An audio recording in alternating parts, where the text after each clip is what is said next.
थलापति विजय और निर्देशक लोकेश कनगराज ने 2021 की ब्लॉकबस्टर मास्टर में पहली बार हाथ मिलाया। प्रशंसक पसंदीदा कॉम्बो लियो के लिए एक बार फिर साथ आए, जो अंततः तमिल सिनेमा की सबा से अधिक चर्चित फिल्म बन गई। कलाकारों की टोली के साथ एक शांत ड्रामा ने आज भारे उम्मीदों के बीच बड़े पर्दे पर धूम मचा दी। यहां लियो की स्पॉइलर मुक्त समीक्षा है। पार्थिबा विजय एक मध्यम आयु वर्ग का व्यक्ति है जो अपनी पत्नी सत्या त्रिशा, बेटे और बेटी के साथ हिमाचल प्रदेश में रहता है। वह एक कॉफी शॉप चलाता है और एक पशु बचावा करता भी है। पार्थी के पास कोई अन्य विकल्प नहीं बचा था और गंभीर स्थिति में युद्ध से हिंसा का रास्ता अपनाना पड़ा। उसी का अनुसरण कराते हुए वह बिन बुले प्रसिद्धि से घिरा हुआ है। ईसा के कारण घातक गैंगस्टर इंतानी संजय दत्त और हीरोल्ड अर्जुन सराजा उसे अपना दुश्मन लियो विजय समझ लेते हैं। जोशी, गौतम मेनन और पार्थिबन का परिवार पार्थिबन की पहचान के पीछे के रहस्य को जानने की कोशिश कर रहे हैं। क्या पार्थिबन और लियो एक ही व्यक्ति हैं और क्या पार्थिबन ने अपने परिवार को इस दुर्घटना से बचाया? यह मुख्य बात है। यो को विजय के करियर के सर्वश्रेष्ठ प्रदर्शनों में से एक माना जाएगा और यह फिल्म के बाद रेमेन सभा से अक्षय बात भी है। विजय को उनके चित्रण में कहीं भी नहीं देखा जा सकता है और आप स्क्रीन पर यो कुछ भी देखते हैं वह पार्थिबन है। उन्होंने लियो दास के रूप में अपना स्वैग प्रस्तुत कराने में भी उत्कृष्टता हासिल की। विजय को एक जमाने किरदार में भावनाओं का उतार चढ़ाव भरा अभिनय करते दिखाना एक अद्भुत अनुभव है। दूसरी ओर लोकेश ने अपनी पिछली फिल्मों की तुलना में एक अलग आधार के साथ खुद को फिर से स्थापित कराने की कोशिश की है। वह अपने क्षेत्र से बाहर आए और पहले भाग में एक नए पटकथा और मंचन में अपना हाथ आजमाया, जो बहुत अच्छा था। हालांकि दूसरे भाग में काफी समय बीत जाता है।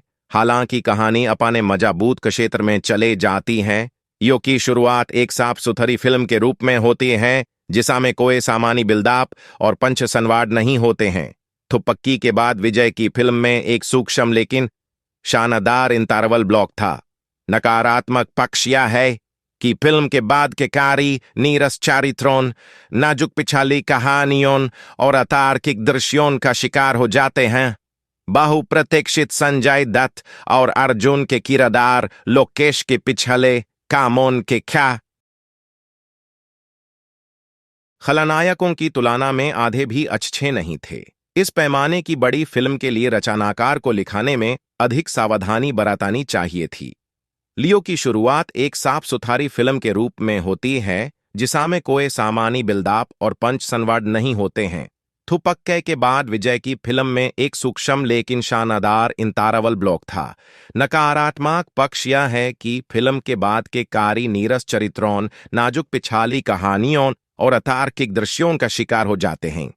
बहुप्रतीक्षित संजय दत्त और अर्जुन के किरदार लोकेश के पिछले कामों के खलनायकों के तुलना में आधे बही अच्छे नाहिंद।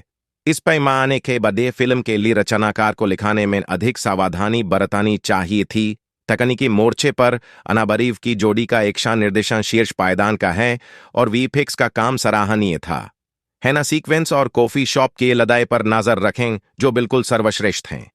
अनिरुद्धा ने इस साल लियो के साथ एक और धमाकेदार सौंदर्य ट्रैक दिया है। कुल मिलाकर लियो को कुछ असफलताएं झेलानी पड़ीं, लेकिन विजय के फिल्मोग्राफी में यह एक यादगार फिल्म होगी।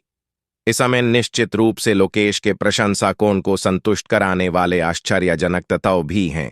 थलापति विजय अपनी 2023 की एक्शन थ्रिलर फिल्म लियो के साथ पूर्ण जॉन विक मोड में आ गए हैं। लोकेश कनगराज और उनकी टीम ने कुछ बेहतरीन एक्शन सीक्वेंस डिजाइन किए हैं जो हाल की भारतीय फिल्मों में देखी गए किसी भी चीज से बेहतर हैं। लेकिन जो चीज लियो को वास्तव में उल्लेखनीय बनाती है वह है इसकी मनोरंजक कहानी, जो एक तेज गति वाले पटकथा में बिल्कुल फिट बैठाती है, जिसमें कोई भी नीरस कशन नहीं है और बैकग्राउंड स्कोर तो अव्वल दर्जे का है।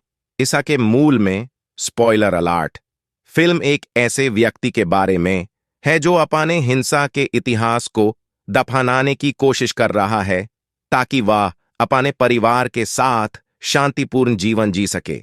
लेकिन उसके अतीत के भूत उसे परेशान कराते हैं और उसे अकेला नहीं छोड़ाते हैं। जब तक मनुष्य अपने विरोधियों से निपट ना ले, तो बिना किसी देरी के आइए लोकेश कनगराज की लियो को तोड़ें ताकि ईसा के नायक की पसंद को समझा जा सके और वह अपने खूनी परिवार से क्यों भाग गया।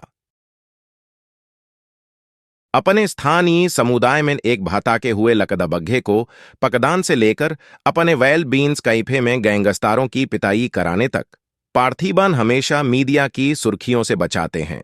कारण यह है कि उनके बड़नाम चेहरे की एक तस्वीर भी उनकी बनाई नई दुनिया में तूफान ला देगी। पार्थिबन अपनी पत्नी सत्या और 2 बच्चों सिद्धार्थ, सिद्धू और चिंटू के साथ हिमाचल प्रदेश के थियोग में एकांत जीवन जीते हैं। वह एक कैफे का मालिक है और कभी कभी वन रेंजर जोशी इंद्रयूज को उन जानवरों को पकड़ाने में मदद कराता है जो गलती से शहर में प्रवेश कराते हैं और स्थानीय समुदाय को धमकी देते हैं। सब कुछ ठीक ठाक चल रहा है जब तक कि दुर्भावनापूर्ण हथियारों का एक गिरोह एक सौदा गलत हो जाने के बाद छिपाने की जगह की तलाश में थियोग में प्रवेश नहीं कराता। उना में से सबा से शातिर व्यक्ति रात में पार्थिबन के कैफे में प्रवेश कराने का साहस कराता है और अपने कर्मचारी श्रुति को परेशान कराने की कोशिश कराता है। पार्थिबन तब तक शांत रहता है जब तक कि गुंडा उसकी बेटे को नुकसान पहुंचाने की कोशिश नहीं कराता है और तभी वे पार्थिबन को अपने सभा से बुरे सपने में बदलाते हुए दिखाते हैं। वह आदमी अपना गुस्सा प्रकट कराता है और बिना पलक झपकाए सभी को बिल्कुल गोली मार देता है। इस बिंदु पर यह बिल्कुल स्पष्ट है कि पार्थिबन वह व्यक्ति नहीं है जिसा के होने का वह दावा कराता है। वह अपने परिवार और अपने आसपास के लोगों के सामान्य स्थिति का मुखौटा बनाए रखने की कोशिश कराता है। लेकिन दर्शकों के रूप में हम अनुमान लगा सकते हैं इनकी पार्थिबन के अतीत से कुछ रहस्य जुदा हुआ है। पार्थिबन के परीक्षण के दौरान एक रिपोर्टर अंततः अपने संपादक को खुश करता है और पार्थिबन के चेहरे के एक स्पष्ट तस्वीर क्लिक करता है जो सभी प्रमुख समाचार पत्रों और मीडिया चैनलों पर प्रसारित होते हैं। यह खबर पूरे देश में जंगल की आग की तरह फैल गए कि लियो दास के समान चेहरे वाला एक व्यक्ति भारत के उत्तरी क्षेत्रों में देखा गया है। इसमें कोई संदेह नहीं है कि लियो दास हिंसा के अपने खूनी मीठे इतिहास के लिए काफी प्रसिद्ध थे। खबर अंततः लियो के गृहनगर तेलंगाना तक पहुंचाती हैं जहां उसका पिछला परिवार रहता है। आमतौर पर परिवार के सदासी अचानक खुश होते हैं कि उनका कोई सदासी जीवित है, लेकिन यहां ऐसा नहीं है। लियो के चाचा हेरोल्ड और पीटा एंटनी ने उस बेटे को मारने के लाए अपने सभा से तेज ब्लेड का इस्तेमाल किया जिसने एक बार उनकी पीठ में छुरा घोंपा था। या क्या यह दूसरी तरह से था? लियो दास एक ऐसा बेटा था जिस पर हर पीटा को गर्व होगा, बशर्ते उसका पीटा खुद एक निर्दय हत्यारा हो।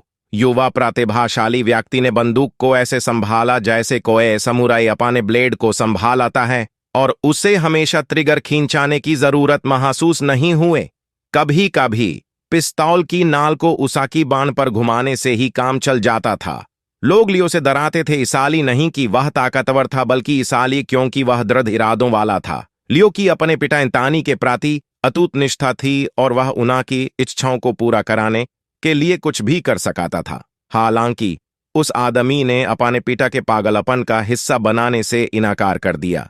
हमें लियो के दोस्त और अपराध में भागीदार हृदयराज दिसूजा के माध्यम से लियो के अतीत और एंटनी के साम्राज्य के बारे में पता चला, जो अपने जीवन के शेष दिन शिमाला जेल में बिता रहे थे।